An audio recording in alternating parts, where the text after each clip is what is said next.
ತಡ ಮಾಡೋದು, ನಡಿ ಹುಡುಗಿಯನ್ನ ನೋಡ್ಕೊಂಡೇ ಬಂದ್ಬಿಡೋಣ. ನೀವ್ ಹೂ ಅನ್ಬೇಕಾಗಿತ್ತು ಅಷ್ಟೇ. ನಾವೀಗ ಶ್ರವಣ್ನ ಒಂದ್ ಮಾತೇನಾದ್ರೂ ಕೇಳ್ಬೇಕಾ? ಅರೆ ಶ್ರವಣ್, ಹೇಳಿ ಅಪ್ಪ. ನಾನು ಮತ್ತೆ ನಿಮ್ಮಮ್ಮ ನಿರ್ಧಾರ ಮಾಡಿದೀವಿ, ನೀನು ಮದ್ವೆ ಮಾಡ್ಕೊಳ್ಳೇಬೇಕು. ಅದು ಅಲ್ದೆ ಅಮ್ಮನ್ಗೆ ಮನೆ ಕೆಲ್ಸದಲ್ಲಿ ಸಹಾಯಕ್ಕೆ ಬೇಕೇ ಬೇಕು. ನಿಮ್ಗೆ ಹೇಗನ್ಸುತ್ತೋ ಹಾಗೆ ಮಾಡಿ. ಇದು ತುಂಬಾ ಒಳ್ಳೆ ವಿಷಯ ಶ್ರವಣ್. ನಾನ್ ಒಂದು ಹುಡ್ಗಿನ ಹುಡುಕಿಟ್ಟಿದೀನಿ. ಈ ಭಾನುವಾರನೇ ಹುಡ್ಗಿನ್ ನೋಡಕ್ ಹೋಗೋಣ ನಾವು. ಸರಿ ಅಮ್ಮ. ವರ್ಮಾ ಕುಟುಂಬ ಖುಷಿಯಾಗಿತ್ತು. ಆದಷ್ಟು ಬೇಗ ಅವ್ರ ಮನೆಗೊಬ್ಳು ಸೊಸೆ ಬರ್ತಾಳೆ ಅಂತ. ಭಾನುವಾರ ದಿನ ಸಂಜೆ ಅವ್ರೆಲ್ರೂ ಸೃಷ್ಟಿನ ನೋಡೋದಕ್ಕೆ ಅಂತ ಅವ್ರ ಮನೆಗೆ ಹೋಗ್ತಾರೆ. ಸೃಷ್ಟಿ ತುಂಬಾ ಸುಂದರಿ ಮತ್ತೆ ಬುದ್ಧಿವಂತೆ ಕೂಡ ಆಗಿದ್ಲು. ನಮ್ ಸೃಷ್ಟಿ BA ಪಾಸ್ ಮಾಡ್ಕೊಂಡಿದ್ದಾಳೆ. ಜೊತೆಗೆ ಮನೆ ಕೆಲ್ಸ ಎಲ್ಲ ತುಂಬಾ ಚೆನ್ನಾಗ್ ಮಾಡ್ತಾಳೆ. ಅವಳೊಬ್ಳೆ ಇಡೀ ಮನೆ ನೋಡ್ಕೋತಾಳೆ ಗೊತ್ತಾ? ಕೇಳಿ ತುಂಬಾ ಖುಷಿ ಆಗ್ತಿದೆ. ಶ್ರವಣ್, ನಿನ್ನ ಅಭಿಪ್ರಾಯ ಏನು? ನಿಮ್ಗೆ ಒಳ್ಳೇದನ್ಸೋದ್ನ ಮಾಡಿ. ನನಗಂತೂ ಹುಡುಗಿ ಇಷ್ಟ ಆದ್ಲು. ಈಗ ನೀವೇ ಹೇಳಿ. ನಮಗೂ ಕೂಡ ಒಪ್ಪಿಗೆ ಇದೆ. ಮತ್ತೆ ನಿಮ್ಗಳಿಗೆಲ್ಲ ನನ್ನ ಮಗ ಇಷ್ಟ ಆಗಿದಾನ? ಹೇಳಿದ್ರೆ ಸಂಬಂಧ ಮಾತಾಡ್ ಮುಗಿಸ್ಬೋದು. ಖಂಡಿತ, ನಮ್ಗಂತೂ ನಿಮ್ಮ ಮಗ ಶ್ರವಣ್ ತುಂಬಾ ಇಷ್ಟ ಆಗಿದ್ದಾನೆ. ಇಷ್ಟು ಒಳ್ಳೆ ಸಂಬಂಧ ನಮ್ಗೆ ಬೇರೆ ಎಲ್ ಸಿಗುತ್ ಹೇಳಿ? ಸೃಷ್ಟಿ ನಾಚ್ಕೊಂಡು ಮುಂಚೆನೆ ಮುಗಿಸ್ಬಿಟ್ಟಿದ್ಯಾ? ಅದೇನ್ ಗೊತ್ತಾತೆ, ನಾನು ಬೆಳಿಗ್ಗೆ ಬೇಗ ಹೇಳ್ತೀನಿ, ಹಾಗಾಗಿ ಕೆಲ್ಸ ಎಲ್ಲ ಮುಗಿಸ್ಬಿಟ್ಟೆ. ಒಳ್ಳೆ ಕೆಲ್ಸ ಮಾಡ್ದಿಯಮ್ಮ ನೀನು. ನಮ್ ಸೊಸೆ ತುಂಬಾ ಒಳ್ಳೆವಳು ರೀ. ಮನೆ ಕೆಲ್ಸ ಎಲ್ಲ ಅವಳೊಬ್ಳೆ ಮಾಡ್ಬಿಟ್ಟಿದ್ದಾಳೆ. ಅವಳು ನನ್ಗಿಂತ ಚೆನ್ನಾಗ್ ಮನೆ ನಿಭಾಯಿಸ್ತಾಳೆ. ತುಂಬಾ ಒಳ್ಳೆ ಗುಣ ಇದೆ ಅವಳಲ್ಲಿ. ನಾನು ನನ್ ಮಗನ್ಗೋಸ್ಕರ ಒಳ್ಳೆ ಹುಡುಗಿನ ಹುಡುಕಿದೀನಿ. ನನ್ಗೆ ಅರ್ಥ ಆಗಿದೆ. ನಮ್ಮ ಸೊಸೆ ಅಂತೂ ತುಂಬಾನೇ ಒಳ್ಳೆಯವಳು. ನಾನೀಗ ಪಟ್ನಕ್ ಹೋಗ್ ಬರ್ತೀನಿ. ಸರಿ ಆಯ್ತು, ನೀವ್ ಹೋಗಿ. ಯಾಕಂದ್ರೆ ವರ್ಮಾ ಕುಟುಂಬಕ್ಕೆ ಸೊಸೆ ಬಂದಿದ್ಲು. ಅವಳು ಮನೆ ಕೆಲ್ಸನೆಲ್ಲ ಚೆನ್ನಾಗ್ ಮಾಡ್ತಾ ಇದ್ಲು. ಹಾಗಾಗಿ ರಾಧಾ ವರ್ಮಾಗೆ ಮಾಡಕ್ ಏನು ಕೆಲ್ಸ ಇರ್ಲಿಲ್ಲ. ಅವಳು ಟಿವಿ ನೋಡ್ಕೊಂಡ್ ಕೂತಿರ್ತಿದ್ಲು. ಟಿವಿ ನೋಡ್ತಾ ನೋಡ್ತಾ ಬೆಳಿಗ್ಗೆಯಿಂದ ಮಧ್ಯಾಹ್ನ ಆಗೋಯ್ತು. ಈಗ ಊಟ ಬಡಿಸ್ಬಿಡ್ತೀನಿ. ಊಟದ ಸಮಯ ಆಗೋಗಿದೆ. ರಾಧಾ ವರ್ಮಾ ಊಟಕ್ಕೆ ಅಂತ ಕಿಚನ್ ಕಡೆಗೆ ಹೋಗ್ತಿದ್ಲು. ಅಷ್ಟೊತ್ತಿಗೆ ಸೃಷ್ಟಿ ಊಟ ತಗೊಂಡ್ ಆಚೆ ಬಂದ್ಲು. ಈಗ ತಾನೇ ನಾನು ಊಟ ಬಡಿಸ್ಕೊಳಕ್ಕೆ ಅಂತ ಹೋಗ್ತಾ ಇದ್ದೆ. ನೀವು ತೊಂದ್ರೆ ತಗೊಳ್ಳೋ ಅಂತ ಅಗತ್ಯ ಏನಿದೆ ಅತ್ತೆ? ಈಗ ನಾನಿದೀನಲ್ಲ, ನಾನ್ ನೋಡ್ಕೋತೀನಿ ಬಿಡಿ. ಸೊಸೆ ಇಬ್ರು ನನ್ ಮಾತಿನ ಅರ್ಥ, ನಿಮ್ಮ ದಿನಚರಿ ಹೇಗಿತ್ತು? ಬೆಳಗ್ಗೆಯಿಂದ ಸಂಜೆ ತನಕ ಮನೆ ಕೆಲ್ಸ ಎಲ್ಲ ಮಾಡ್ತಿದ್ದೆ. ಆದ್ರೆ ಅವಾಗ ಏನು ತೊಂದ್ರೆ ಇರ್ಲಿಲ್ಲ. ಆಮೇಲೆ ಮಗನ್ಗೆ ಮದ್ವೆ ಮಾಡ್ದೆ. ಆಮೇಲೆ ಮನೆ ಕೆಲ್ಸ ಎಲ್ಲ ಅವಳೇ ನೋಡ್ಕೋತಾಳೆ. ಹಾಗಾದ್ರೆ ನೀವ್ ದಿನ ಪೂರ್ತಿ ಏನ್ ಮಾಡ್ತೀರಾ? ಏನ್ ಮಾಡ್ಲಿ, ಟಿವಿ ನೋಡ್ತೀನಿ. ನಿಮ್ಗೆ ಔಷಧಿಯ ಅಗತ್ಯ ಇಲ್ಲ. ಏನ್ ಹೇಳ್ತಿದ್ದೀರಾ ಡಾಕ್ಟರ್? ನಿಮ್ ಅಮ್ಮಂಗೆ ಯಾವುದೇ ರೋಗ ಇಲ್ಲ. ಅವರು ಅವರ ಶರೀರಕ್ಕೆ ಅಗತ್ಯಕ್ಕಿಂತ ಜಾಸ್ತಿ ರೆಸ್ಟ್ ಕೊಡ್ತಿದ್ದಾರೆ. ಜೀವನ ಪೂರ್ತಿ ಅವರು ಕೆಲಸ ಮಾಡ್ತಾ ಇದ್ರೆ ಎಲ್ಲ ಸರಿಯಾಗೇ ಇರುತ್ತೆ. ಈಗ ಇವ್ರಿಗೆ ಮಾಡೋದಕ್ ಬೇರೆ ಏನು ಕೆಲಸ ಇಲ್ಲ. ಹಾಗಾಗಿ ಅವರ ದೇಹದ ಚಟುವಟಿಕೆ ಬದಲಾಗಿದೆ. ನಾನು ಒಂದು ಸಲಹೆ ಕೊಡ್ತೀನಿ, ಇವರು ಸ್ವಲ್ಪ ಕೆಲಸ ಮತ್ತೆ ವಾಕಿಂಗ್ ಶುರು ಮಾಡ್ಲೇಬೇಕು. ಸರಿ ಡಾಕ್ಟರ್. ಡಾಕ್ಟರ್ ಹೋದ ನಂತರ ರಾಧಾ ವರ್ಮಾ ಯೋಚಿಸ್ತಾಳೆ, ಏನ್ ಹಾಗಾಗಕ್ಕೂ ಸಾಧ್ಯನಾ? ಯಾವ ಕೆಲ್ಸನೂ ಮಾಡ್ಲಿಲ್ಲ ಅಂದ್ರೆ ಕಾಯಿಲೆ ಬಂದ್ಬಿಡತ್ತಾ?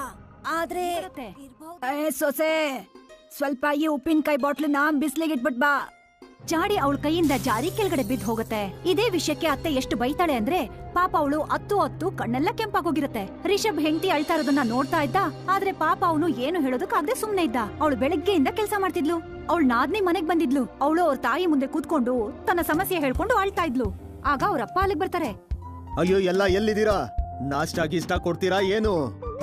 ಎಲ್ರು ಎದ್ದು ಹೊರಗ್ ಬರ್ತಾರೆ. ತುಂಬಾ ಹಸುವಾಗ್ತಿದೆ, ಬೇಗ ನಾಷ್ಟ ತಗೊಂಬನ್ನಿ. ಹಾ, ತರ್ತಿದ್ದೀನಿ. ಎಲ್ರು ಕುತ್ಕೊಂಡು ತಿಂಡಿ ತಿಂತಾರೆ. ಮೌಲಿ ಬೆಳಗ್ಗೆಯಿಂದನೇ ಕೆಲಸ ಮಾಡ್ತಿದ್ದಾಳೆ. ನಾನ್ ಇವತ್ತು ಹೊರಗಡೆಯಿಂದ ಊಟ ತರಿಸ್ತೀನಿ. ಅಯ್ಯೋ, ಯಾಕ್ರಿ ಹೊರಗಡೆಯಿಂದ ತರಿಸ್ತೀರಾ?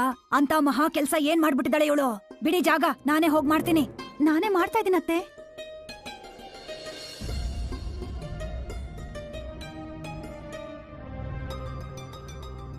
ಸರಿ ಮೌಲಿ, ನಮ್ ಜೊತೆ ನೀನು ಮಾರ್ಕೆಟ್ಗೆ ಬಾ. ಅಮ್ಮ ಮಾಡ್ಲಿ ಬಿಡು ಅಡ್ಗೆನ.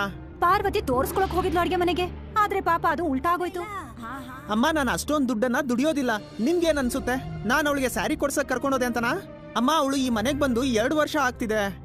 ಪಾಪ ಅವಳು ಏನನ್ನೂ ಕೇಳಲೇ ಇಲ್ಲ ಇದುವರೆಗೂ. ಒಂದಿನ ಹೊರಗ್ ಕರ್ಕೊಂಡೋದೆ ಅಂತ ಯಾಕೆ ಇಷ್ಟೊಂದು ಕೋಪಿಸ್ಕೊಂಡಿದೀರಾ? ಹಾಗಾದ್ರೆ ಕರ್ಕೊಂಡ್ ಹೋಗಪ್ಪ, ಯಾರ್ ಬೇಡ ಅಂದಿರೋದು? ರಿಷಬ್ಗೆ ಮಾತ್ ಮುಂದುವರ್ಸೋದು ಇಷ್ಟ ಇರ್ಲಿಲ್ಲ. ಅವನು ತನ್ನ ರೂಮ್ಗೆ ಹೊರಟೋಗ್ತಾನೆ. ಅವ್ರ ಅಮ್ಮನ್ ಕೋಪ ಇನ್ನೂ ಕಡಿಮೆನೇ ಆಗಿರೋದಿಲ್ಲ. ಅಷ್ಟೊತ್ತಿಗೆ ಒಂದು ದಿನ ಮೋಲಿ ತವ್ರ ಮನೆಯಿಂದ ಅವ್ರಪ್ಪ ಅವಳನ್ನ ಕರ್ಕೊಂಡ್ ಹೋಗಕ್ಕೆ ಅಂತ ಬಂದಿರ್ತಾರೆ. ಅವ್ರಮ್ಮನ್ಗೆ ಆಪರೇಷನ್ ಆಗೋದ್ರಲ್ಲಿತ್ತು. ಹಾ, ಕರ್ಕೊಂಡ್ ಹೋಗಿ ನಿಮ್ ಮುದ್ದಿನ ಮಗಳನ್ನ. ಎಷ್ಟು ದಿನ ಬೇಕೋ ಅಷ್ಟು ದಿನ ನಿಮ್ಮನೆಲ್ಲ ಇರಿಸ್ಕೊಳ್ಳಿ. ನನಗೇನ್ ಬೇಜಾರಿಲ್ಲ ಬಿಡಿ.